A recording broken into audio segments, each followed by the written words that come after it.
Anaïs Ouamet sur la radio du bien-être 98 FM. La matinale referme ses portes maintenant. À demain.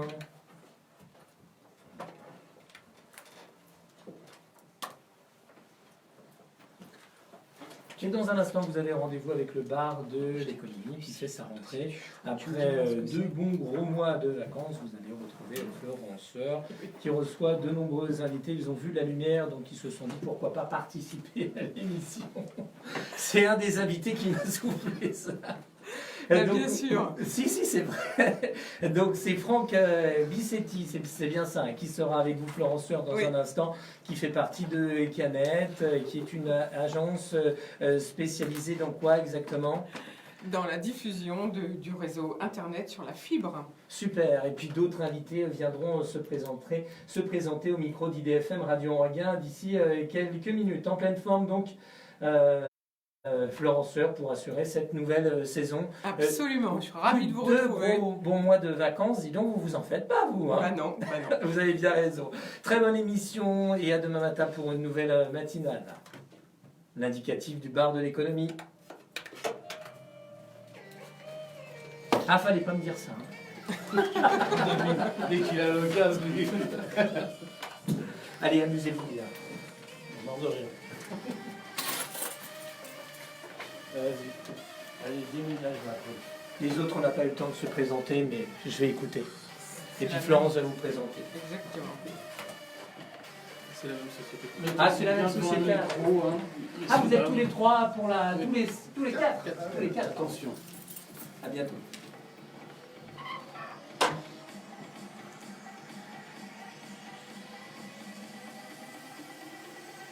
Bonjour à toutes, bonjour à tous, je suis ravie de vous retrouver effectivement après 2 mois d'arrêt. Et oui, il nous faut ça pour nous remettre d'une année de préparation du bar de l'économie. Vous pouvez donc bien sûr nous retrouver comme d'habitude en FM 98.0, par internet la web radio idfm98.fr et en vidéo live sur Facebook, page bar de l'économie.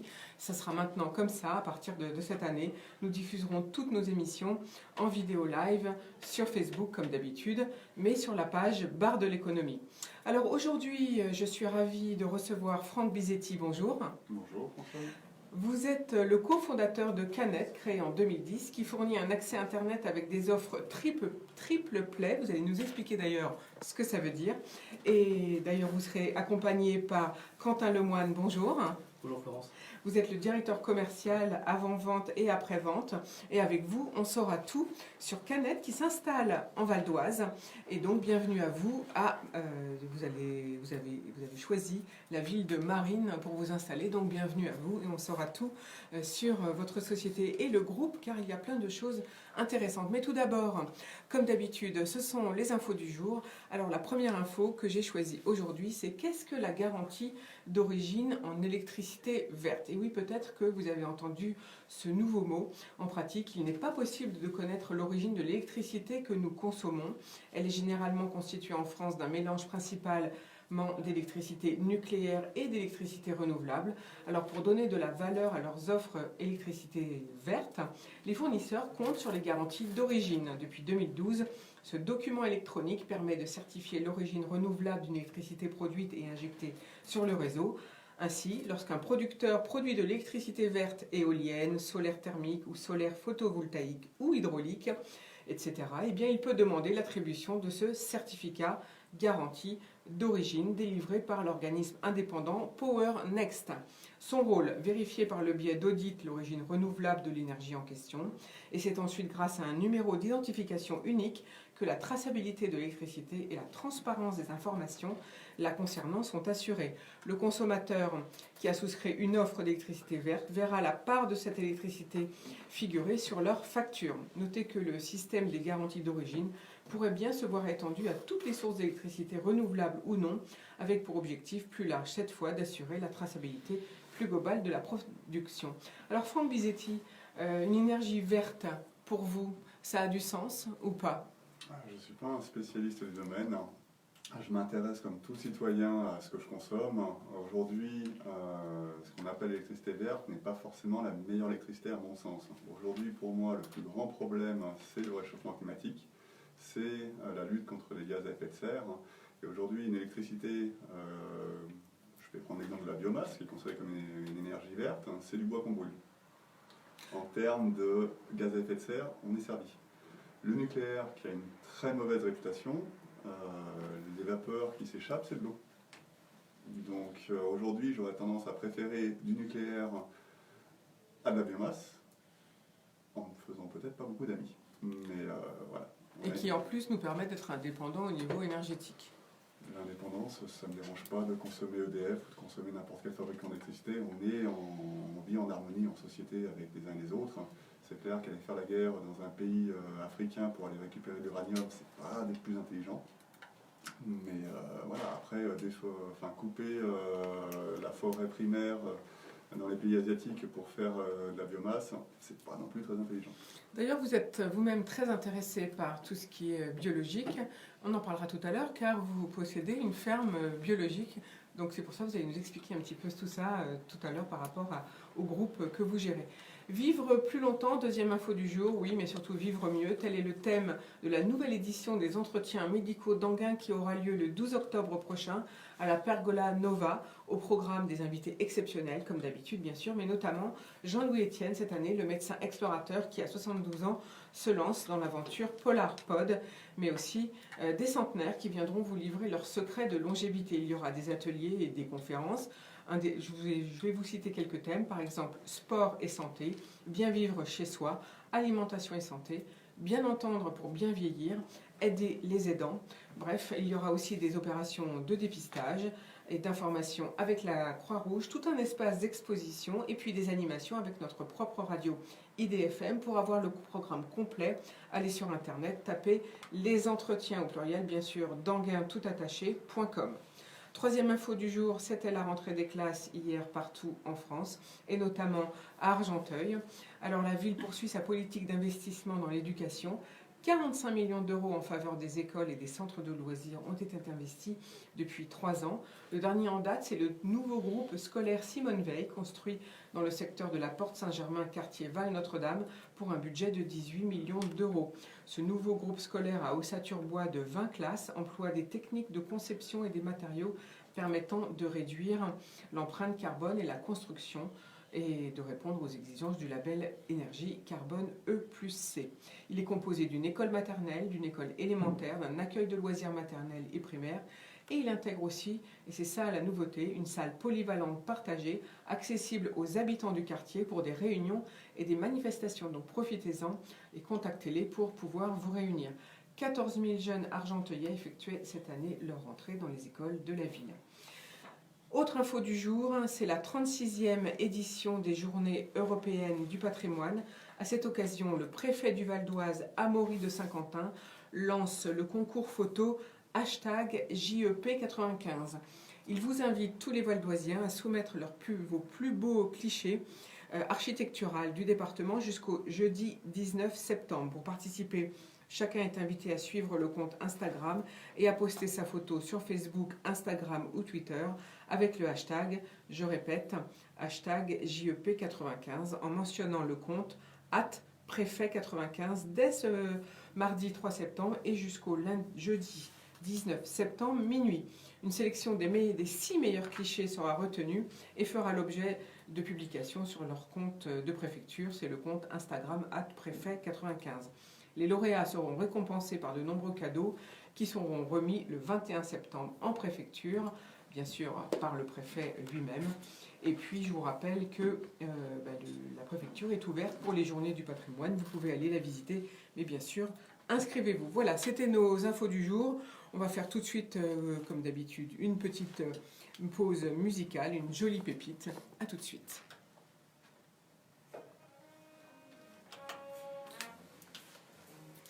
Alors, c'est qui, là? Horace Silver. Ah oui.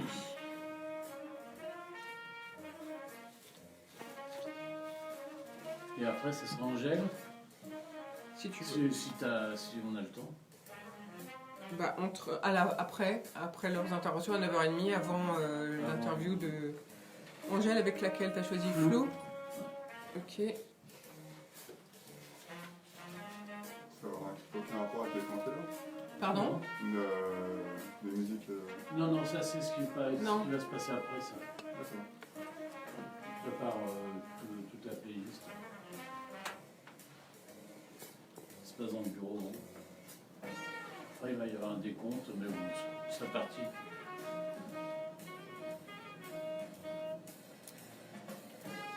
Donc là, qu'est-ce qu'on peut dire que la première entreprise en quelque sorte du groupe, c'est 2001?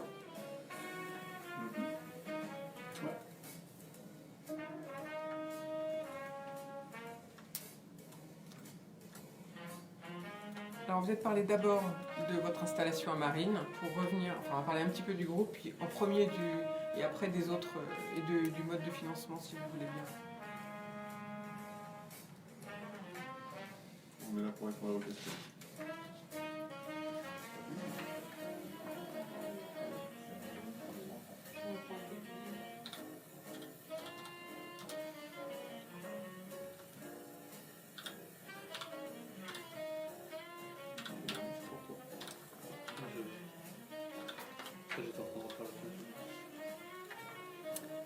Tu nous dis au bout d'une minute 30, parce qu'on a beaucoup de choses à dire, déjà 15. J'ai pas noté le début. Bon, mais ça fait rien. toi, il laisse l'espace, là, il y a la descente et aussi. D'accord.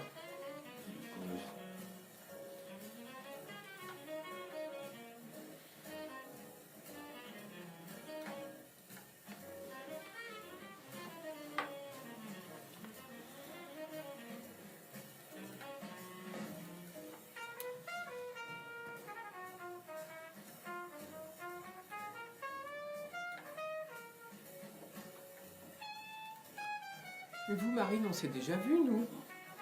Non? Non? Il me semble. Vous n'êtes jamais venu ici? Non. Bon, On aurait pu se croiser dans une autre vie. peut-être. C'est peut-être ça. Vous pouvez retourner. On y va? Après la trompette, ça va pas Ouais. s'arrêter. C'est bon.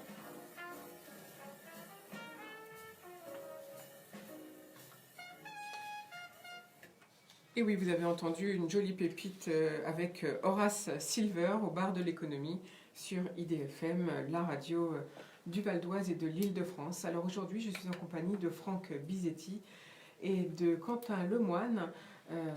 Franck Bisetti étant le cofondateur de la société Canette. Alors justement, Franck, vous avez créé Canette, enfin le groupe en fait en 2001. Expliquez-nous un petit peu comment monter un groupe en si peu de temps, alors qu'au départ, vous partez avec un bac STT en comptabilité et vous venez à l'informatique. Comment c'est venu? Bac STT, surnommé section très touristique, anciennement G2. On apprend à y faire pas grand-chose. Donc beaucoup de temps pour jouer à l'ordinateur, hein, et de là à se dire qu'est-ce que je vais faire plus tard, bah tiens, je vais en faire mon métier. Donc vous passez, en fait, vous avez eu beaucoup de temps et vos loisirs, c'était de L'informatique. l'informatique. L'informatique. Donc vous êtes un monter les passionné ordinateurs, finalement, ouais.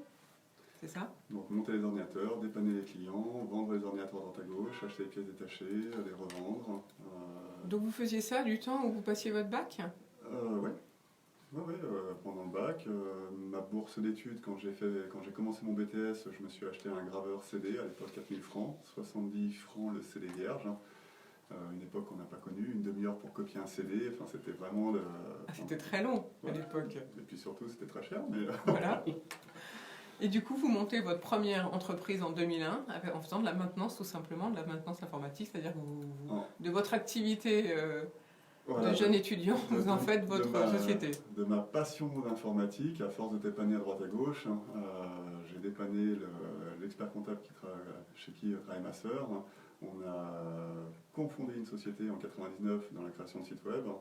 Et bon, site web, le crash des dot-com en 2000, un gros fiasco. Donc en 2001, je décide de reprendre toutes les dettes, de les léser personne et de repartir dans la maintenance informatique, dépannage. Donc on a partagé notre temps entre aider les clients qui avaient des problèmes d'informatique et développer des applicatifs web. Alors on va revenir sur toutes les sociétés du groupe, mais tout d'abord on va parler de Canette qui s'installe en Val d'Oise, donc K-Net, ça veut tout dire. Un groupe maintenant de 120 personnes, une implantation dans 45 départements. 9 agences locales, 5 ouvertures prévues d'ici cette année. Et là, vous installez à Marines. Alors, que proposez-vous à Marines exactement? Donc, Quentin Lemoine. En fait, sur Marines, une de nos valeurs en tant que fournisseur d'accès Internet, c'est la proximité. C'est de ramener de l'humain un peu dans les relations opérateurs, fournisseurs d'accès Internet. Donc on a décidé, et c'est notre ADN depuis le début, d'avoir des agences en local. L'idée, c'est d'avoir une agence à moins d'1 heure de nos clients. Donc d'où l'installation à Marines. Donc aujourd'hui, on retrouve un technicien support et d'installation, parce qu'on fait de l'installation à domicile, et également une conseillère clientèle. Alors, vous installez ce qu'on appelle des offres triple play. Expliquez-nous ce que ça veut dire. Une offre triple play, c'est comme chez les gros opérateurs, de l'internet, de la téléphonie et de la télévision, mais tout ça en très haut débit. Qu'est-ce qui nous garantit, qu'est-ce que vous appelez le très haut débit, qu'est-ce qui nous garantit le haut débit? Puisqu'on voit tous qu'on souscrit des abonnements, peu importe chez qui, ils nous disent qu'on aura tant de puissance, mais en fait, en réalité, on en a beaucoup moins. Alors en fait, il y a une question de support. Historiquement, on travaillait sur des supports cuivre, donc de la DSL. Donc il y avait une question d'éloignement par rapport aux centrales téléphoniques. Plus vous étiez loin, moins ça marchait. Aujourd'hui, avec la fibre, il n'y a plus cette histoire d'éloignement. On fournit un service 1 giga à notre client. Tant qu'il est éligible, il aura le 100 giga qui arrivera à sa box. Après, ça sera une question d'environnement, donc de comment il fait la maison. Comment? Je peux intervenir? Bien sûr. Il faut voir le réseau de transport comme le réseau routier. Aujourd'hui, vous avez des opérateurs qui vont vendre du gigabit, qui vont faire en sorte que le réseau soit saturé pour faire payer les fournisseurs. On a eu un cas récemment où Free voulait faire payer Google pour l'utilisation de son réseau. Cette situation-là, c'est le client qui en est impacté. Quand il va aller sur YouTube, il va avoir des vidéos dégradées, tout le monde se renvoie la balle. Chez Canet, on a fait le choix de rendre public l'état de notre trafic, comme Bison Futé. Aujourd'hui, on a sur notre site internet l'état de notre trafic où les clients peuvent vérifier l'état de saturation. Il y a certains joueurs qui, à 23h, se rendent compte que la route est dégradée, qu'au lieu de mettre 4 millisecondes pour aller sur le serveur en Hollande, ils vont mettre 15 millisecondes. Ils nous envoient un message sur le forum.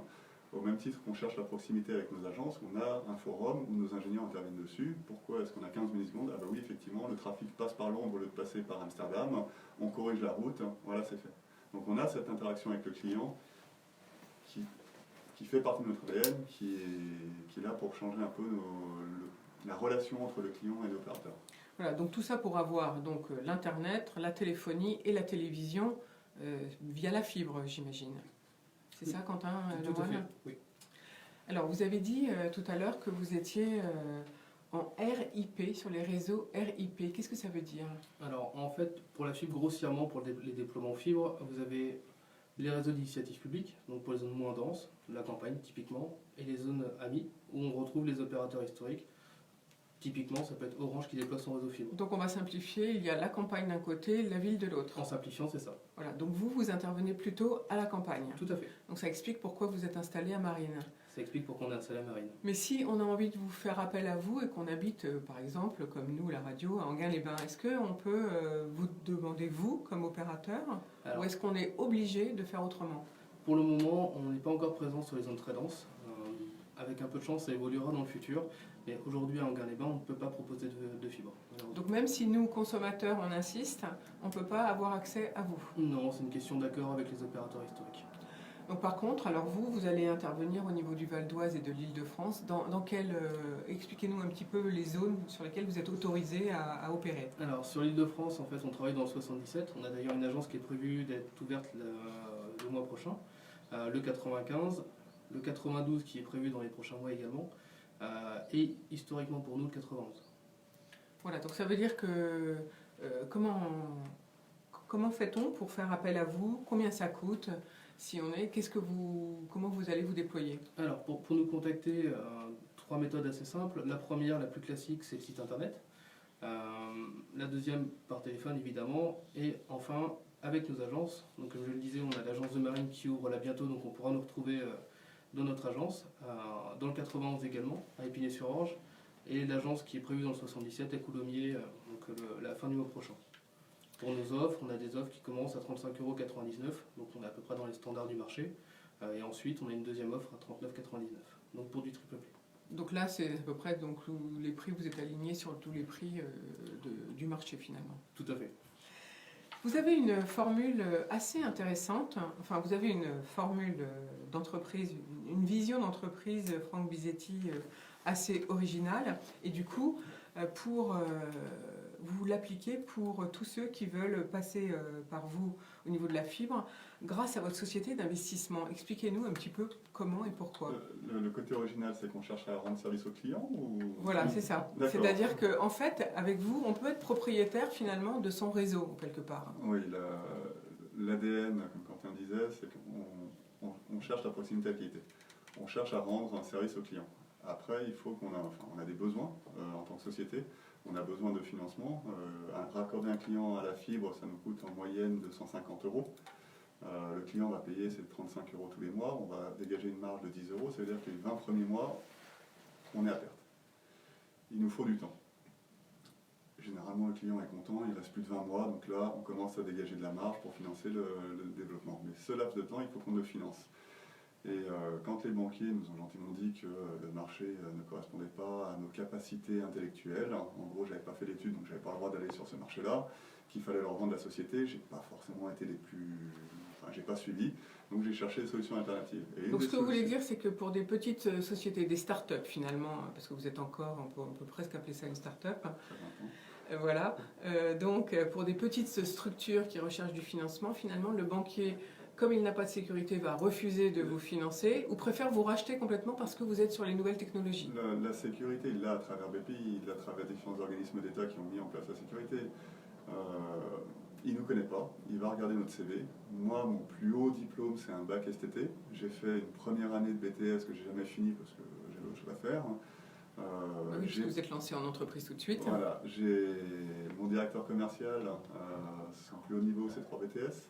J'ai 3 BTS différents. Oui. Voilà, chaque personne qui compose mon équipe, ce sont des passionnés, ce ne sont pas des universitaires, ce sont pas, enfin, on a quelques ingénieurs, enfin, on a même de plus en plus d'ingénieurs, mais à la base, le noyau dur, ce sont des gens qui sont passionnés, qui sont autodidactes et qui ont avancé. Donc ça ne correspond pas du tout au standard des financiers. Ensuite, quand on a un siège social dans le département de l'Ain, à Saint-Genis-Pouilly, c'est 2 heures de route de la première ville, en dehors de Genève. On est à 5 minutes de Genève, mais les Suisses, ils n'investissent pas en France. Ça, j'en ai fait l'expérience. Par contre, les Français qui investissent en France, c'est Lyon, c'est Paris, c'est 2h30, c'est 3 heures de route. Donc c'est toujours compliqué d'accéder au financement. Et après, quand on discute, quand on explique notre modèle économique, avec la rentabilité qui est derrière, avec la vision à long terme, ça reste un client qui, s'il est satisfait, il va rester longtemps. Les financiers veulent mettre la main sur la société, nous aider à faire des économies en mettant le support à l'étranger, en mettant du matériel bon marché, en faisant du marketing. L'objectif, c'est de ne pas faire ce que les autres font. L'objectif, c'est de faire de la proximité et de la qualité. Ça veut dire que quand vous téléphonez un lundi matin, vous aurez un technicien support qui sera la tête dans...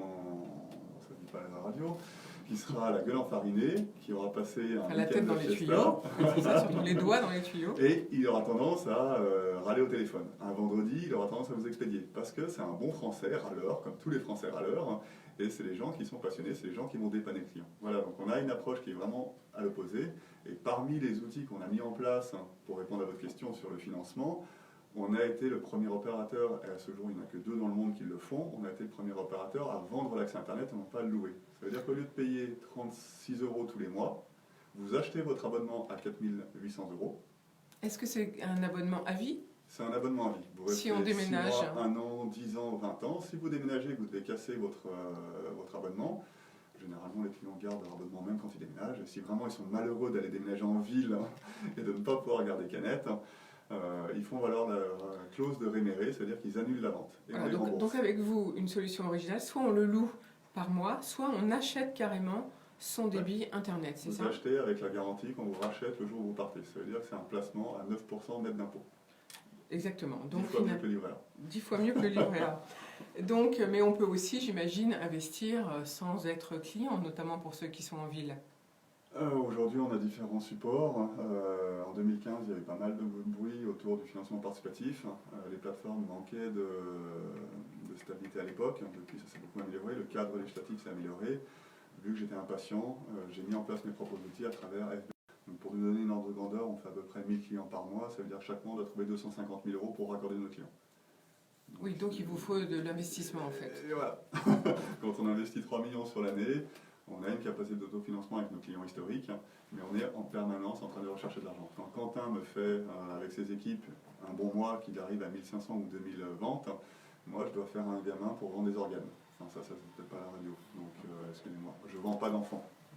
Pas entier en tout cas. Non, mais vous devez trouver ce que vous voulez dire, c'est que vous devez trouver des investissements pour financer Oui, oui.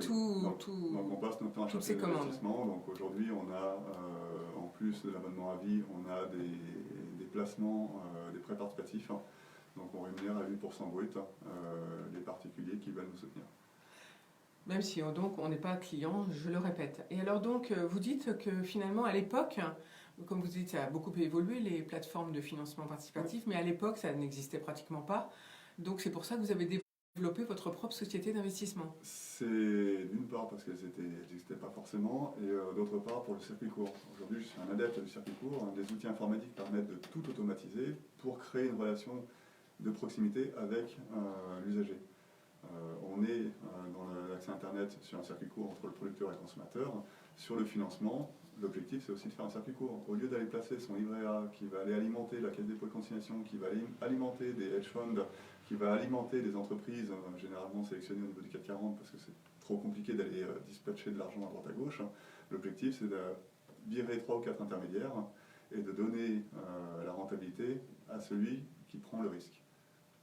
Donc là, voilà ce que c'est votre philosophie finalement, c'est le circuit court. Circuit court. Pourquoi faire long quand on peut faire, compliqué quand on peut faire simple? Il y a une finalement. tendance au circuit court et les relations qu'on en retire, les personnes qui ont investi dans le groupe, ça devient nos meilleurs parrains.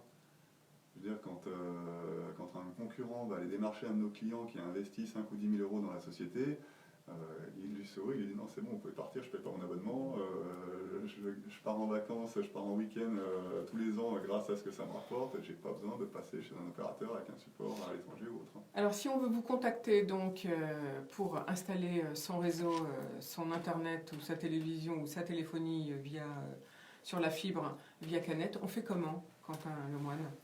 Donc, comme je le disais tout à l'heure, vous pouvez aller sur le site internet www.cat-net.fr ou nous contacter au 09 72 350 350. Et là, mes collègues sont là pour répondre à toutes les questions, que ce soit commerciales ou techniques. Voilà, ou d'investissement, si Ah, jamais ça, on c'est pour moi, préfère je traite en investir. direct. Et là, c'est vous qui traitez en direct. Oui, à travers Twitter et à travers le Franck forum. Bisetti. Alors justement, si on n'est pas client et qu'on investit, comment vous garantissez ce fameux rendement à 8%? Est-ce que vous savez comment les banques garantissent leur placement? Non, vous avez jamais Je vous posé la laisse question. répondre. Aujourd'hui, vous avez un fonds de garantie bancaire qui est alimenté à hauteur de 2 milliards. Chaque placement en dessous de 100 000 euros est garanti. Si vous faites le calcul, c'est à peu près 20 000 personnes qui sont garanties. Le reste, ça passera à trappe. Ce qui s'est passé en Grèce, ce qui s'est passé à Chypre, ça sonne pas très, très juste. Aujourd'hui, les gens qui investissent sur moi, j'ai pas mis en place de solution pour planquer mon patrimoine ou autre. Le jour où il y a un retournement de marché, une météorite qui tombe, un gros crash financier, j'aurais tout perdu avant que les investisseurs perdent. Je me pose la question si les banquiers sont prêts à faire ça. Personnellement, je doute. Donc aujourd'hui, mes entreprises, les actions de mes entreprises, mes placements financiers, enfin tout ce qui fait mon patrimoine foncier est en garantie des placements que les particuliers font. Voilà, et donc il faut rappeler que vous avez d'autres entreprises, comme vous venez de le dire, on va citer. Vous avez une ferme biologique du côté de Lyon. Vous avez le réseau Stella, c'est donc de l'installation ou de l'aide à domicile pour tout travail ménager, du bricolage, etc. Et puis j'imagine aussi l'informatique. Vous avez aussi ITER, une société de services en informatique. Et puis vous avez une société de communication.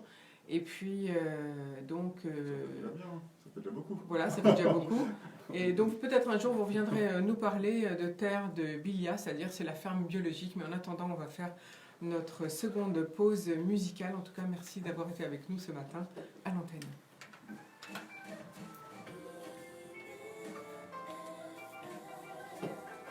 Je vais faire le plein de souscriptions à mes investissements. Est-ce que vous avez autre chose à dire ou est-ce qu'on a fait Oui. le tour? 50 000 euros prêtés, un emploi créé.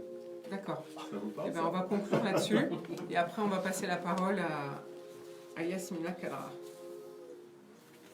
Ça dure que 16 minutes, hein, Qui Yasmina Kadra. Ah, bon, bah, on a encore le temps. Non, mais voilà, je pense que ce qui me motive, c'est pas aujourd'hui. Parce que je vois ton truc. Ça dure 16 minutes. Ah bah j'avais pas le déroulé. Bon, bah, parfait. Donc il faut qu'on... Attendez, je calcule. 16, ça fait 58. Donc...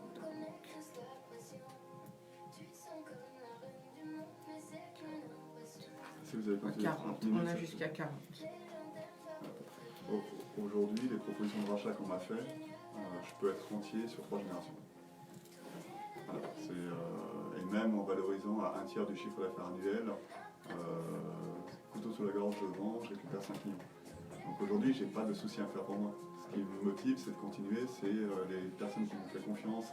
Ah oui, les comme amener tout patron le plus haut, d'entreprise, vous n'avez pas voilà, envie de c'est vendre. ce qui motive. Et c'est vrai qu'aujourd'hui, aller chercher de l'argent, c'est pour continuer la croissance. Quand les équipes commerciales me disent on a moyen de faire un bon mois de vente et tout, je dis non, on arrête de vendre parce qu'on n'a plus les finances pour raccorder, j'ai loupé mon objectif. Hein. Et c'est vrai qu'après, la création d'emploi, c'est juste toutes les personnes qui rentrent dans le groupe, qui jouent le jeu, l'ascenseur social et autres. Il n'y a pas beaucoup de métiers aujourd'hui qui permettent un tel ascenseur social. Non, bah, c'est sûr. Est-ce que vous avez des difficultés à trouver des salariés ou est-ce que c'est facile? Ça dépend des régions. Moi, je dirais oui. Difficulté, oui. Oui, après ça dépend des régions, ça dépend des métiers, mais globalement, oui, c'est compliqué. Au début, on n'était pas connus. Ensuite, on a un modèle qui est contraignant. On est en sociocratie, on a beaucoup d'autonomie. Les gens ne peuvent pas dire on m'a pas donné les outils, c'est j'ai pas pris les moyens de réussir. Et on est très exigeant avec nous-mêmes. Donc quand on demande à une agence à 9h, il faut qu'à 9h elle soit ouverte. Bah oui. Pas à 9h30. Ah non, c'est sûr. Et là-dessus, sur certaines régions, quand on leur dit ça, c'est pas l'usine ici.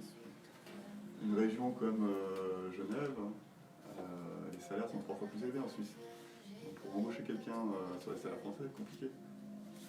Ah bah c'est sûr. Moi, je suis pas éligible. Comment? Je suis pas éligible. Non. Là où j'habite. On va aller voir sur le site. Comment ça, t'es pas... Toi, t'es éligible, toi? Non, Non, mais pas. non, j'étais voir. Ouais, pas Canet. Après, il faut le temps de construire le réseau. C'est un réseau Oui. en fibre optique, il y en a pour 10 ans de travaux. Comment ça? Parce qu'en même temps, ah oui, il faut passer Tout le les réseau, câbles. Il faut poser la fibre. C'est un réseau qui est tout neuf en fait. Parce que vous pouvez pas utiliser le câble de quelqu'un d'autre. Hein. Non. Sinon, actuellement, il y a du cuivre. La DSL Non. passe sur le cuivre. Par exemple, moi, je suis déjà en fibre. Oui. Si je Vous, veux en zone changer, dense, ça appartient au est-ce que je peux changer d'opérateur? C'est ce que je disais tout à l'heure. En fait, aujourd'hui, le réseau sur lequel vous êtes appartient à Orange. Donc aujourd'hui, nous, on n'a pas On encore va en les accords reparler de pour. ça parce que c'est compliqué pour le. Donc, là, On moi, y va? On y Je retourne. sais faire en fibre, là, je peux pas. Tu vas te calmer.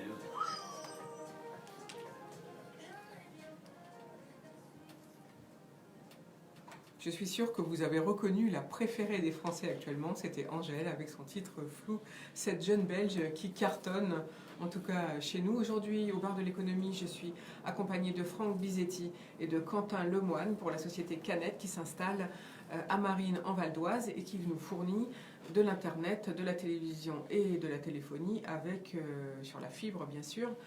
Alors, on parlait de financement d'entreprise.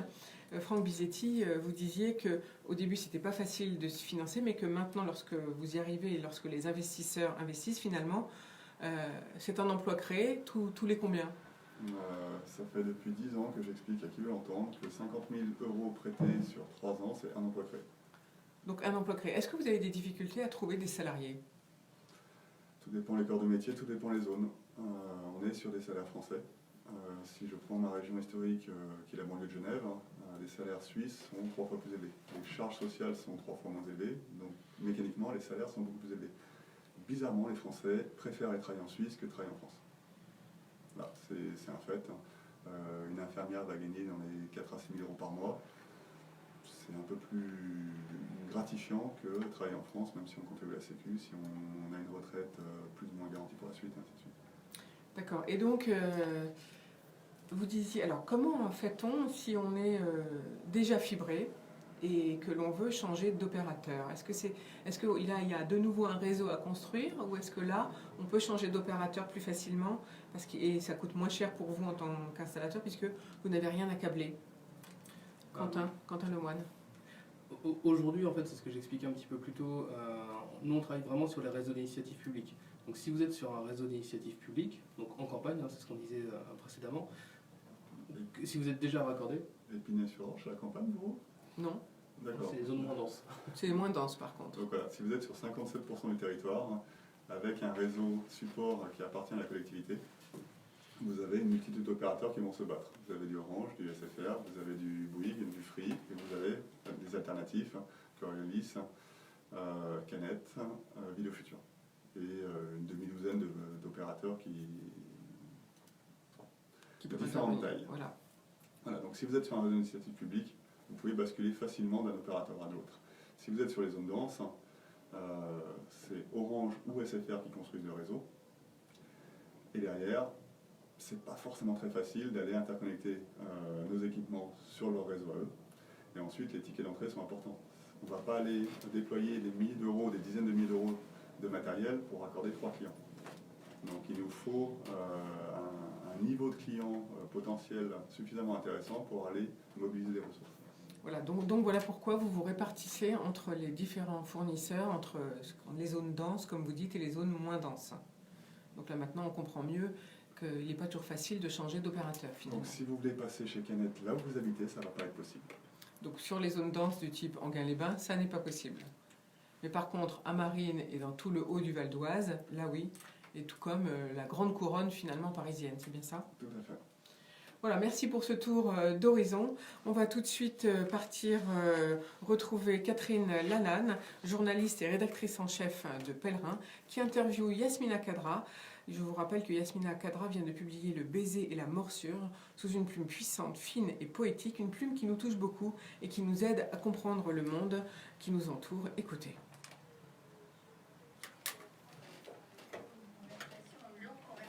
Qui nous a tenus en amitié tout le long de l'année 2017 et qui a abouti à ce livre qui est très précieux, Le baiser et la morsure, un livre, vous disiez tout à l'heure, pas vraiment un livre d'entretien, un livre où nous avons cheminé un peu côte à côte. Oui, d'abord, bonjour et merci d'être venus nombreux et nombreuses. Non, c'est vrai que quand on entend parler de livre d'entretien, on a tout de suite la vision de deux personnages en train de se compter fleurettes. Mais là, c'est un récit accompagné. Et ça a été très difficile pour moi d'accepter d'abord la proposition de Madame Lalane, parce que se découvrir comme ça, surtout il faisait un peu froid, et j'avais peur. Et puis, j'ai pensé en même temps que c'est peut-être une heureuse opportunité pour essayer de raconter l'homme que je suis, comment je suis inspiré par les choses et par les êtres, et puis surtout rassurer mon lectorat qui souvent sur la toile trouve des absurdités intenables sur ma personne, il y a beaucoup de diffamation quand même, beaucoup de calomnies, que ça peut les rassurer un petit peu pour qu'ils puissent toujours m'accompagner. Voilà. Donc c'est un récit accompagné. Voilà. En tout cas, je vous remercie encore de m'avoir fait confiance et d'avoir accepté de tenter de relier le petit garçon que vous avez été, puisque c'est un livre sur l'enfance, sur la source des talents. On va remonter avec lui au jardin des origines et on va essayer de faire résonner ce parcours de l'enfance avec l'homme accompli, l'écrivain accompli qui est devant vous aujourd'hui. Je voudrais, avant de passer à notre récit à quatre mains, le baiser, la morsure, faire juste une petite incursion sur ce très beau récit. Vous avez peut-être lu de la rentrée littéraire qui vient de sortir et que Yasmina Khadra accompagne, qui s'intitule Khalil et qui met en scène un jeune bruxellois transformé en kamikaze au fil d'un parcours de radicalisation. En quelques mots, se retrouve le 13 septembre 2015, 13 novembre 2015 dans un RER bondé. Il a une ceinture d'explosifs autour de la taille. Il récite une dernière prière et puis il doit sauter avec la rame de passagers du métro dans lequel il est. Et puis il appuie sur le détonateur, mais ça ne saute pas. Et donc commence pour lui un long calvaire. Il est abandonné par ses entre guillemets frères qui l'ont mené jusque-là. Il ne sait plus où aller. Il se pose énormément de questions. Il est livré à son désespoir de planque en planque. Et Yasmina Khadra, et c'est là que je l'admire énormément, avec sa faculté à entrer dans à se glisser dans la peau des autres, à comprendre, à ausculter les solitudes humaines, confesse ce kamikaze au bout du rouleau. Et ma première question, elle est là. Elle est là. D'où vous vient cette capacité à explorer les mémoires?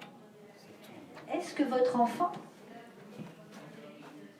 à la morsure, est-ce que votre enfance, passée dans une école militaire dès l'âge de 9 ans, a observé d'autres apprentis soldats livrés à la même solitude que vous, a éveillé quelque chose en vous, de l'ordre d'un observateur de l'âme humaine? Non, je crois que c'est à cause de ma vocation de petit voleur. Donc j'aime mettre...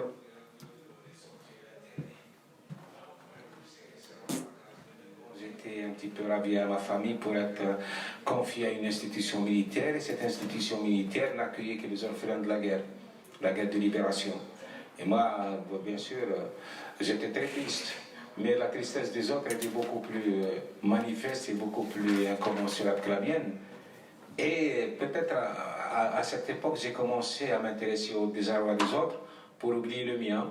Et ça m'a permis petit à petit d'accéder au facteur humain qui me permet aujourd'hui d'avoir cette légitimité en tant qu'homme pluriel, parce que j'étais tout. Moi, j'étais soldat, j'étais enfant, j'étais rêveur, j'étais poète, j'étais non-poète. Donc ça me permet de me glisser dans la peau d'un personnage. Et j'adore écrire toujours à la première personne, peut-être c'est même pour Kadhafi ou pour... j'ai été allemand, j'ai été... je ne sais pas, j'ai été... Vous avez été une femme sous un chadri, voilà, dans les hirondelles de Kaboul. Et le facteur humain m'a toujours impressionné. Si on arrivait à décoder un petit peu ce facteur, le monde marcherait beaucoup mieux. Alors justement, vous qui auscultez l'âme humaine avec beaucoup d'empathie, sans jamais tomber d'ailleurs dans la complaisance, notamment vis-à-vis de Khalil, quelle souffrance affective, quelles erreurs personnelles peuvent conduire un jeune homme comme Khalil à devenir perméable au discours de la haine? Moi, je suis persuadé que c'est une question, que tout commence à la maison. C'est les parents qui doivent un petit peu accompagner, veiller, orienter, instruire leurs enfants à être des citoyens raisonnables, voilà. Mais malheureusement, c'est un travail que j'ai accompli moi-même quand j'étais en Algérie pendant la guerre terroriste, que j'ai menée pendant 8 années. J'ai essayé de comprendre l'ennemi qui est en face de moi. Malheureusement, je l'appelle ennemi parce que finalement, ce n'était que des Algériens comme moi. Des enfants de mon quartier ou des gens qui ont supporté les mêmes équipes que moi, qui ont rêvé des mêmes fantasmes, qui ont aimé les mêmes films que moi. Donc, mais je me devais de comprendre qui est en face. Donc j'ai fait une petite étude à mon échelle. J'étais responsable dans cette guerre, j'étais le responsable de la conception antiterroriste dans 12 départements. Et ma mission première était, justement, d'être dans la tête de ces terroristes. Et cette analyse m'a conduit à ce constat. 70%, 75%, c'est pour être, je dirais même, on va dire 75% de ces gens avaient tous des problèmes de famille. Soit ils ne s'entendaient pas avec leurs parents, soit ils étaient déjà qui n'étaient pas acceptés par leurs parents. Enfin, vous savez, un enfant, il a toujours besoin d'un repère. Et les tout premiers repères, ce sont d'abord ses parents. Il voudrait être fier de son père, il voudrait être très amoureux de sa mère. Mais si ces deux repères venaient à se volatiliser, il est face à un écran blanc sur lequel il va évoluer comme une espèce d'ombre chinoise. Donc, et qu'est-ce qu'il fait pour ne plus rester une ombre? Il va se chercher ailleurs, il va se chercher une famille ailleurs, il va dans la rue. Et c'est la rue qui, bien sûr, lui propose certaines rencontres. Parfois, ce sont des rencontres très heureuses. Il peut devenir, par exemple, footballeur, il peut devenir musicien, il peut devenir artiste. Il y a beaucoup de gens qui sont partis de la rue pour atteindre le sommet. Mais aussi, ils pourront faire de très mauvaises rencontres qui feront de lui un nazi, un narcotrafiquant, un raciste, un djihadiste. Voilà. Ça dépend des rencontres. Et j'essaie, à travers ce livre, beaucoup de gens m'ont dit, oui, mais vous avez humanisé ce terroriste, ce kamikaze. J'ai dit, ce n'est pas moi qui humanise, c'est la nature. Pour les uns, c'est Dieu pour les autres. Moi, je ne suis rien, je ne suis qu'un romancier. Mais ce que j'essaie, c'est aider le lecteur à se soustraire à ces influences absolument dévastatrices qui sont l'intox, la désinformation et la manipulation. Parce que nous sommes tous manipulés. Comme ce kamikaze, il a été manipulé par un discours insidieux, et nous sommes aussi manipulés par des discours insidieux peut-être qui ne visent pas la même chose, qui ne parlent pas de la même chose, mais qui visent le même objectif. Nous aussi, quand vous voyez des gens qui détestent quelqu'un parce qu'il est migrant, parce qu'il est noir, parce qu'il est basané, ben ces gens-là, ils sont aussi, aussi fragiles que cet homme qui a décidé d'être contre la société et contre les autres. Donc voilà, j'essaie dans la mesure du possible de rappeler à chacun de nous sa propre lucidité et de lui dire que son véritable phare, c'est son libre arbitre. Si on n'a pas de libre arbitre, on n'appartient à rien. Et on peut être emporté par n'importe quel vent qui passe. Et alors justement, à propos de l'importance de la famille, comme ce premier garde-fou pour un enfant, vous-même vous êtes confronté très tôt à la violence des hommes, puisque après avoir été ce petit garçon chéri par son père et idolâtré... J'étais beau quand j'étais petit, vraiment, je vous assure. Et son papa aussi, J'étais mignon comme un poussin. Voilà. Et ce petit garçon choyé, idolâtré par son papa, à 9 ans se retrouve du jour au lendemain, monte dans une voiture et se retrouve en caserné. Et ce passage sous l'uniforme va durer 36 ans, puisque 36 ans d'armée, dont 8 années de guerre contre le GIA. Alors ma question, pourtant vous y avez répondu dans ce livre, mais elle reste entière. Donc je la repose avec la même candeur que la première fois où je vous l'ai posée, Yasmina Kadra. Comment fait-on pour protéger une âme d'artiste dans un monde militaire, pour garder intact un rêve d'écrire malgré les brimades dont vous avez été l'objet? Mais tout nous forme finalement, les brimades, les amours, les déceptions, les désillusions. C'est ça justement notre nourriture, et c'est ça aussi la chair que l'on met sur notre squelette. Mais tout dépend de notre réaction. Il y a des gens qui souffrent et qui ne demandent qu'une chose, se venger, et faire souffrir les autres plus que la souffrance qu'ils ont endurée. Et on a d'autres qui font de leur souffrance une espèce de résilience, une rédemption qui va les éclairer, qui va les aider à ne jamais faire ce qu'ils reprochent aux autres. Parce que finalement, nous sommes en quelque sorte les décideurs de notre propre avenir, plutôt de notre propre attitude. D'accord. Moi, j'avais cette vie qui m'a emporté comme une crue, et j'étais un petit enfant rêveur, solitaire. J'aimais ma mère, mon père, j'aimais ma rue, mon chien, enfin tout m'émerveillait. J'étais comme dans un aquarium et je m'intéressais à toutes choses. L'éclosion d'une plante, le gazouillis d'un oiseau, c'était pour moi un appel cosmique. Et puis d'un seul coup, un jour, mon père est venu me dire, écoute, avec mon petit cousin, change-toi, je vais t'emmener quelque part. Et il m'a emmené dans un hôpital militaire. J'ai passé des examens et puis on est rentré à la maison et on a encore changé de vêtements. Et ma mère lui dit, mais où est-ce que tu emmènes mon fils? Il ne lui répond même pas. Il me prend dans sa voiture et hop, 2 heures plus tard ou 3 heures plus tard, j'étais dans une caserne. Voilà, ça, comme c'est... Mais à cet âge-là, on n'a pas suffisamment de recul pour savoir si on a fauté avec nous, si on ne comprend pas ce qui se passe. On vient de débarquer sur Terre. Pour moi, tous les enfants du monde devaient être destinés à ça, étaient logés à la même enseigne. Mais ce n'est qu'après que j'ai réalisé qu'il y a des enfants qui vivent des situations pires que la mienne, mais d'autres aussi qui vivent confortablement chez eux. Et c'est à partir de là que j'avais décidé tout simplement de continuer de rêver. Je n'avais que mon rêve comme tapis volant.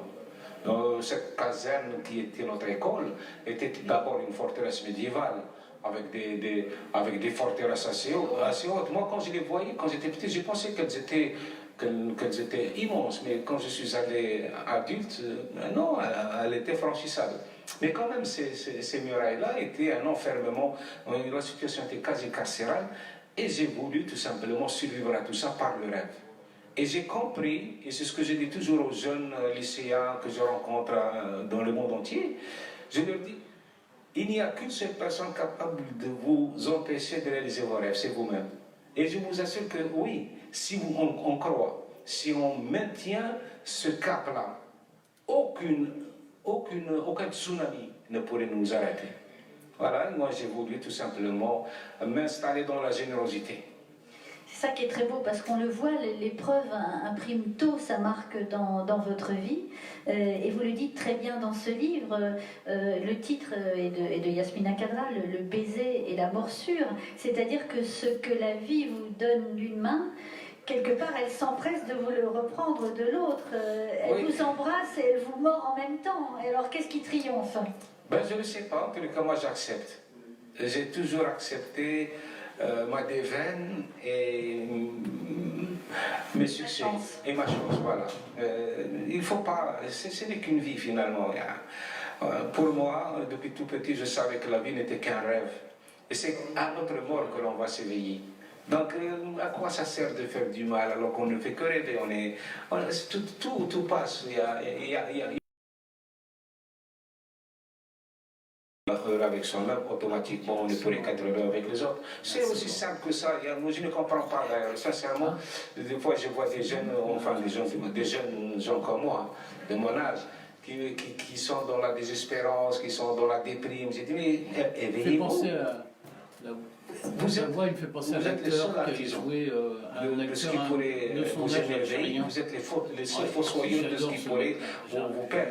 Alors, essayez d'être dur avec vous-même pour regarder la vie comme une conquête. C'est qui? Non, comme un fait accompli. C'est à nous de l'accomplir, ce fait. La plage claire, c'est quoi ça? Je connais pas. Les mythes sont créés pour être incarnés par les êtres humains. Donc, essayons d'être nos propres mythes. Moi, de temps en temps, je me flatte. Quand je me sens complètement marginalisé, je me dis, tiens, mais qui est l'auteur? Oh, Yasmina Khadra, j'ai dit Yasmina Khadra. Et ça, voilà. Il faut croire en soi. Il ne faut jamais céder à la désespérance. Il ne faut jamais croire que d'autres connaissent nos quiétudes mieux que nous. Il y a des gens qui viennent à la télé aujourd'hui nous dire ce qui est bon et ce qui est mauvais. Peut-être ce qui est bon pour eux est mauvais pour nous. Et vice-versa. Donc voilà, c'est comme un livre. La vie, c'est comme un livre. C'est à vous d'essayer de comprendre ou d'aimer ou de ne pas aimer, mais pas d'autres. Il y a des gens qui adorent un livre, le même ouvrage, celui-là par exemple, c'est de la même édition, même couverture, même pagination, même écriture. Il y a des gens qui vont adorer, d'autres qui vont détester. Mais vous, qu'est-ce que vous choisissez finalement? Donc c'est ça la liberté. La liberté, c'est être en parfaite harmonie avec ce qui nous éveille aux splendeurs de la vie. Même si les splendeurs n'existent pas, il va falloir les inventer.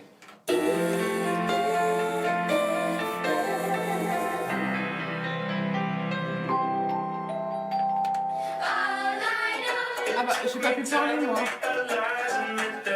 Tu m'as pas laissé parler? Ah, je crois que tu reprenais après... tu fais avant, après ce moment. Excuse-moi. Ah, il faut se remettre en route.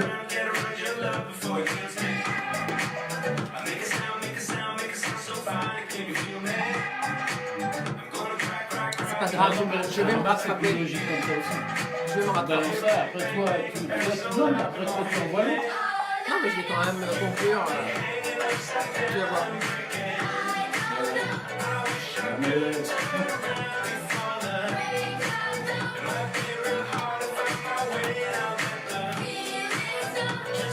connais pas, ça se pas mal.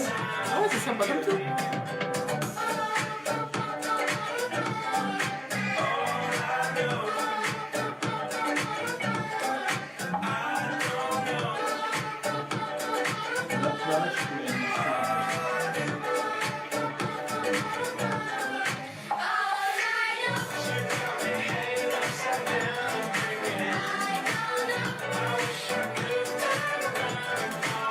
Ouais, vas-y, on reprend là.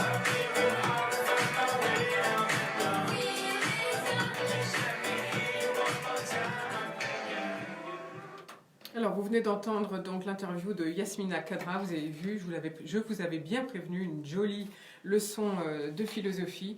Si vous déprimez, eh bien, cherchez en vous et inventer. Il faut rêver dans la vie. Voilà ce que dit Yasmina Kadra. Si vous voulez réécouter son interview, eh bien connectez-vous via Facebook sur la page Bar de l'économie à la journée d'aujourd'hui et vous pourrez réécouter cette interview. Tout de suite, on part avec Pascal Boniface qui interviewe Roselyne Bachelot. Ensemble, ils feront un tour d'horizon sur les questions internationales. Bonjour Pascal.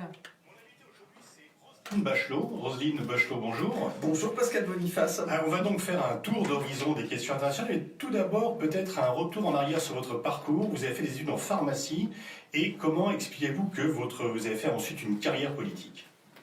Je suis la fille d'un résistant gaulliste de la première heure qui avait une des premières cartes du RPF, la 8 ou la 9, je ne me rappelle plus.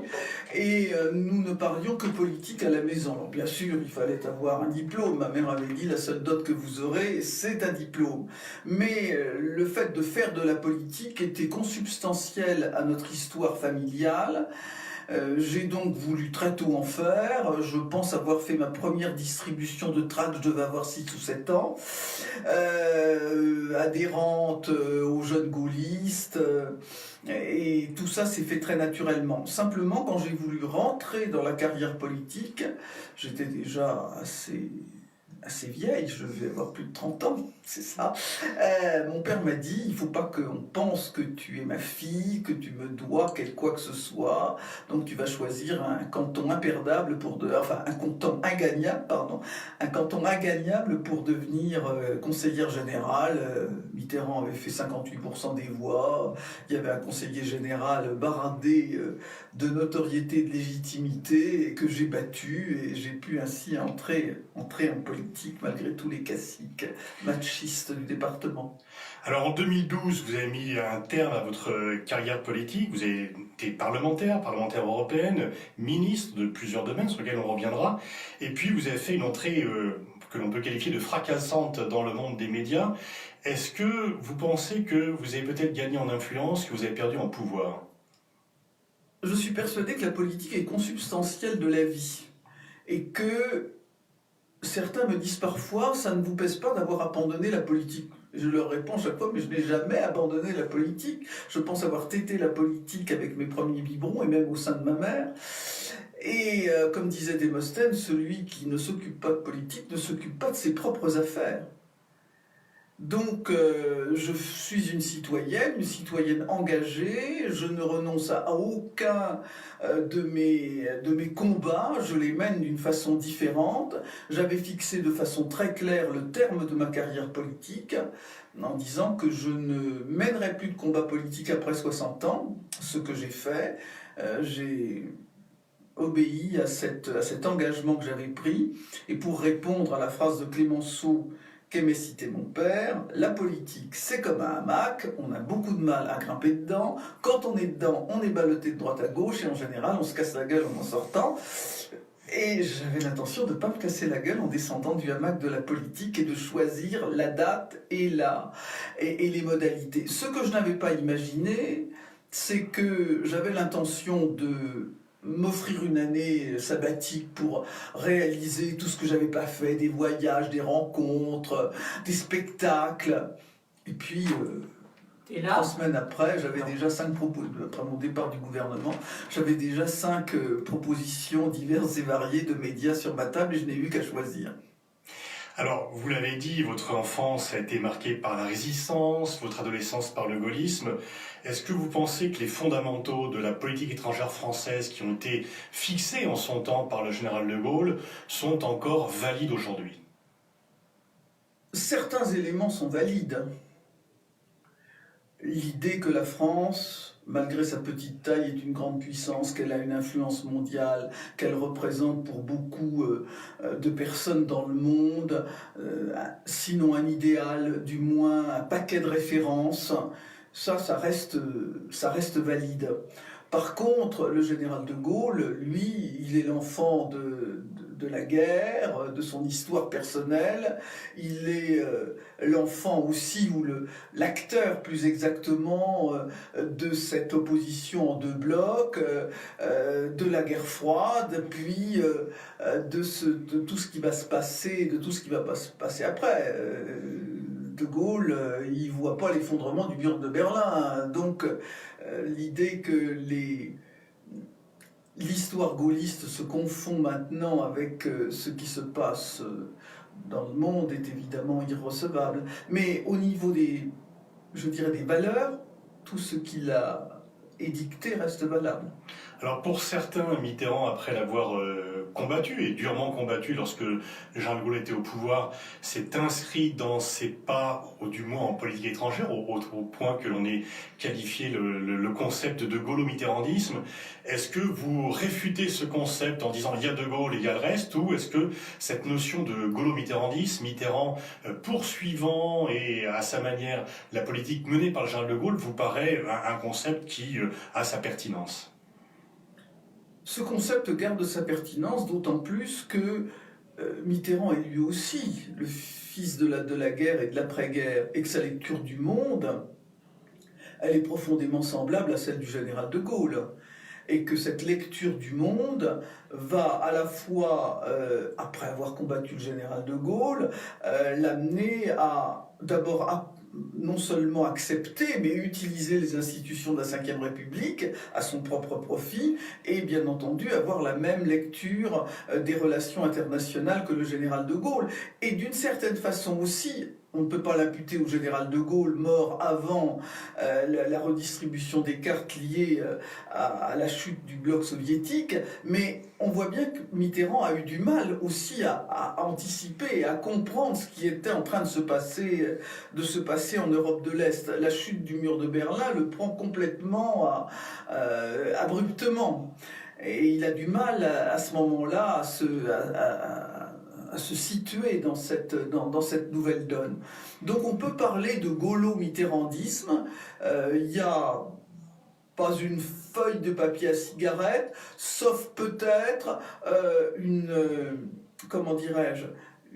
amitié pour Israël de la part de Mitterrand qu'on ne retrouve pas chez De Gaulle. C'est peut-être, je verrais là la différence entre Mitterrand, une israélophilie chez Mitterrand qu'on ne retrouve pas chez le général de Gaulle. Qui pourtant l'a néanmoins amené à être le premier chef d'État occidental à réclamer la création d'une patrie pour les Palestiniens, d'un État pour les Palestiniens devant la Knesset. Oui, mais ça n'empêche pas, et on retrouvera d'ailleurs la même chose avec Nicolas Sarkozy, qui est un israélophile déclaré, mais qui dit aussi des choses dans son premier discours à la Knesset.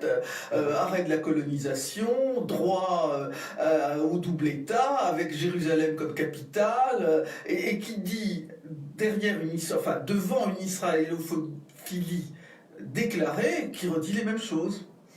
Alors vous étiez ministre de l'Environnement de Jacques Chirac lorsque Jacques Chirac a fait son discours fondateur, à laquelle vous n'êtes pas tout à fait étrangère, à Johannesburg, lorsqu'il a lancé son fameux cri d'alarme « Notre planète brûle et nous regardons ailleurs ». C'était en 2002. Qu'est-ce que vous pensez? Est-ce que les choses se sont dégradées depuis? Et quelle est votre perception de l'effort à la fois national français et plus largement international de lutte contre la dégradation climatique? Un mot d'abord pour cette réunion de Johannesburg, qui reste un des grands souvenirs de ma vie, parce que dans cette salle qui ressemblait à une salle avec des tables en bois blanc, les salles dans lesquelles on passe son bac, les immenses salles, et véritablement les Allemands qui refusaient absolument d'aller dans le sens... C'était le gouvernement de Gerhard Schröder, avec un ministre de l'Environnement qui s'appelait Jürgen Trittin, qui refusait, parce qu'il fallait une parole forte de l'Union européenne. C'est l'Union européenne qui parle dans ces réunions internationales et non pas la France. Et je me souviens toujours, Jacques Chirac rentrant dans la salle, agrippant. Elle est rigolote, je sais, Bachelot. Tu vas dire qu'il arrête d'emmerder ma ministre. C'est un souvenir assez génial, juste avant qu'il prononce le fameux discours. Je peux que constater que... Je sais que dans quelques instants, on va parler du multilatéralisme, bien entendu. Je ne peux que constater que l'acception la plus profonde et la plus accomplie, la plus idéaliste aussi du multilatéralisme, qui est de reconnaître une gouvernance internationale qui surplombe les égoïsmes nationaux sur certains sujets. Dieu sait si l'écologie doit appeler à cette gouvernance internationale et un multilatéralisme qui ne soit pas une simple déclaration d'intention, mais qui aille véritablement vers ce qui est l'accomplissement du multilatéralisme. Je ne peux que constater l'échec complet de cela. Un échec qui, malgré les déclarations tonitruantes de la conférence de Paris, est avancé masqué, et qui maintenant, avec les déclarations de Donald Trump, éclate sur la place publique. Donc on voit que la montée des populismes dans les démocraties vient taper l'exigence écologique. On a essayé de nous vendre l'écologie comme n'étant pas une écologie punitive. Je ne crois pas à l'écologie qui n'est pas punitive. Je ne crois pas à l'écologie qui ne soit pas sacrificielle dans un premier temps. Et ça, on ne l'a pas dit aux gens, on n'a pas dit aux citoyens. On ne leur a pas expliqué les enjeux. On leur a beurré les lunettes en essayant de leur faire croire qu'on pourrait faire de l'écologie créatrice d'emplois et de richesses immédiats. Non, c'est pas vrai. Est-ce qu'il n'y a pas là en fait un débat aussi entre les intérêts à court terme et le long terme qui est sacrifié, et notamment la faiblesse des démocraties finalement, qui est d'être sensible au mouvement d'opinion, ce qui est à la fois tout à son honneur, mais en même temps qui représente le péril de sacrifier, d'injurier l'avenir pour préserver le présent. Au moment où nous faisons cet entretien, Pascal, nous sommes en pleine crise des Gilets jaunes et on en a l'expérience. On en a la démonstration. Et finalement, la question, c'est est-ce qu'un homme d'État doit prendre des mesures populaires qu'il estime néfastes ? J'avais traduit, à cette aporie, j'avais traduit cela de deux façons. Le général de Gaulle aurait-il dû refuser de partir à Londres puisque c'était Pétain qui était acclamé par les Français ? Ou d'une façon plus triviale, les symboles remplissent-ils le frigo ? C'est la question qui est posée. Je vois bien dans le débat qui tourne autour des demandes que tout le monde s'empresse de déclarer comme légitimes des Gilets jaunes. La fameuse question a été posée, faut-il préférer la fin du mois à la fin du monde ou la fin du monde à la fin du mois ? Et c'est bien ça qui est posé à la fois à l'opinion publique et aux responsables politiques. Je ne veux pas d'ailleurs donner de leçons à qui que ce soit. Je bénis tous les jours le fait de ne plus être au gouvernement. Et dans ce climat, est-ce que la France vous paraît remplir son rôle, ou est-ce que, à la fois pour les questions de politique intérieure, en même temps de difficultés internationales, elle a un peu renoncé à jouer un rôle moteur dans ce débat ? La France n'a pas renoncé à jouer un rôle moteur, et le Make Your Planet Great Again en était le témoignage quand Emmanuel Macron l'a prononcé. Mais il est maintenant ligoté. Il est ligoté par les contraintes de la politique intérieure. Et la dégradation de l'image de la France est terrible. Il suffit de se reporter à la presse internationale et de la lire pour se rendre compte à quel point, dans cette affaire des Gilets jaunes, la France est ridiculisée, moquée et mise à terre. Ça vous paraît durable ou passager ? Cette dégradation d'image de la France qui est indéniable, effectivement, le symbole des deux couvertures de The Economist, Macron marchant sur l'eau, et maintenant le cauchemar de Macron avec la statue de l'Arc de Triomphe défigurée et cassée. Il y a une chose que je sais, c'est que les images sont très longues à construire et très rapides à détruire. C'est un principe de fond.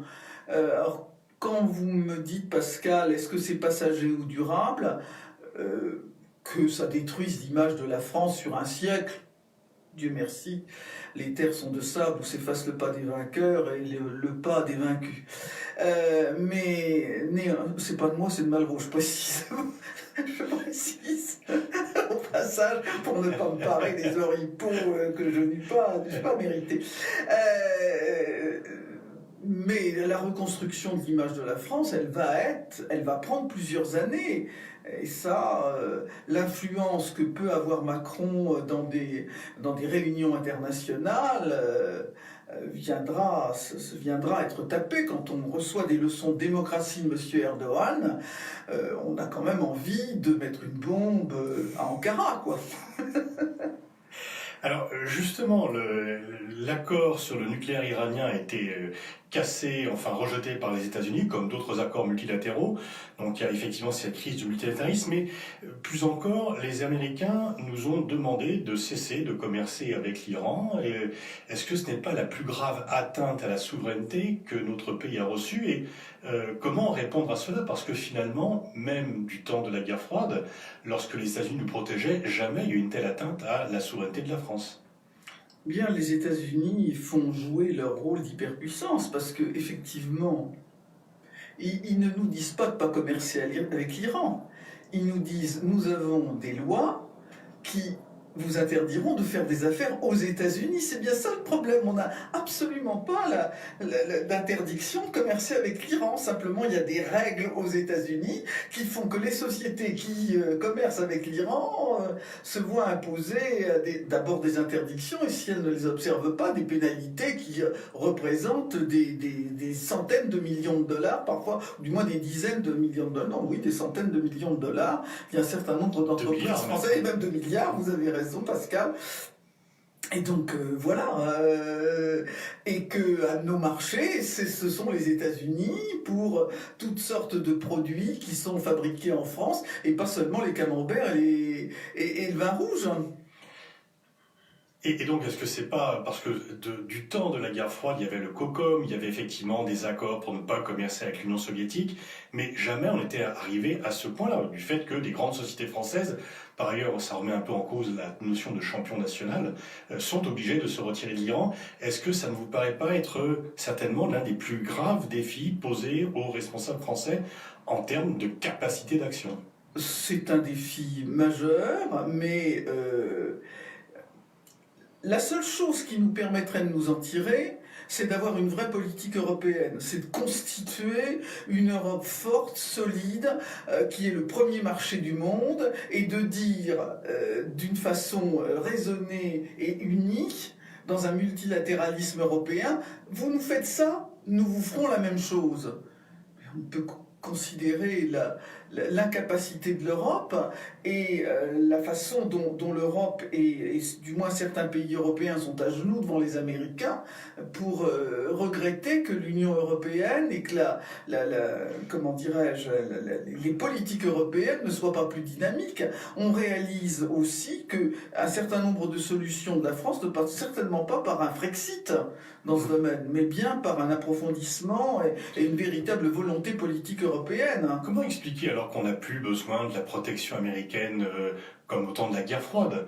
Comment expliquer cette dépendance qui se poursuit d'un point de vue stratégique dans certains pays, de nombreux pays européens à l'égard des États-Unis? Il ne faut pas oublier l'histoire, il ne faut pas oublier le complexe de culpabilité, il ne faut pas oublier que, à part les Anglais et nous, enfin les Britanniques et nous, ces pays sont dépourvus d'armée, de défense, hein, ou quasiment, soyons pas méchants vis-à-vis d'un certain nombre de pays, mais que dans les puissances militaires, il n'y en a que deux en Europe. Et donc ces pays vivent aussi dans cette histoire de l'affrontement avec l'Union soviétique, avec l'ex-Union soviétique, et que pour ces pays, le parapluie américain était le seul élément. On ne se sort pas extemporanément d'une sorte de culture du risque qui a bercé, qui a construit ces pays. Et les Américains en ont profité très longtemps, ont assuré aussi un certain nombre de services, des bases militaires et d'autres types de services, de l'apport en intelligence, en formation, et que ces pays-là sont effectivement des pays soumis. Vous avez été ministre des Sports, d'ailleurs en liant les deux ministères de façon assez originale et pertinente, les sports et la santé. Est-ce que vous voyez l'évolution du sport comme un instrument de soft power? Depuis, on a même créé un poste d'ambassadeur pour le sport. Est-ce que vous pensez que la France utilise bien cet atout? Est-ce que le sport devient un instrument de politique étrangère? Devenir un instrument de politique étrangère au sens hard du terme, non. Un instrument de soft power, d'influence, d'image, à n'en pas douter, oui. Et le récent exemple de la Coupe du Monde l'exprime assez bien. Est-ce que la France utilise ses atouts? Sans doute non.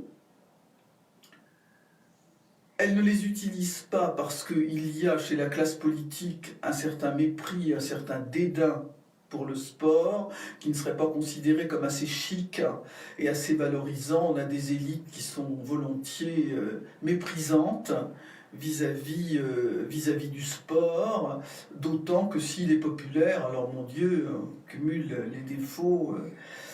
Et c'est particulièrement vrai pour certaines manifestations sportives. Néanmoins, ce qui caractérise la France, c'est que c'est un pays qui estime que l'État a un rôle à jouer dans le sport. Mais que cette affaire est exprimée d'une façon assez paternaliste.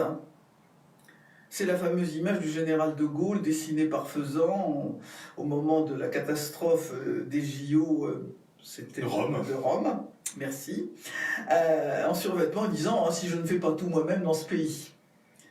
Donc, il y a à la fois un élément d'influence politique sur le sport en interne, avec une intervention massive de l'État qu'on ne retrouve pas dans d'autres pays, à travers par exemple des directeurs techniques nationaux, à travers un encadrement largement payé par l'État, même s'il essaie de s'en désengager, de façon d'ailleurs assez maladroite, à travers des organisations de grandes manifestations sportives. Mais néanmoins, je pense que les relations des politiques français avec le sport ne sont pas saines. Vous avez également été donc ministre de la Santé. Quels sont les grands défis mondiaux? Et, je dirais honnête, enfin éthique.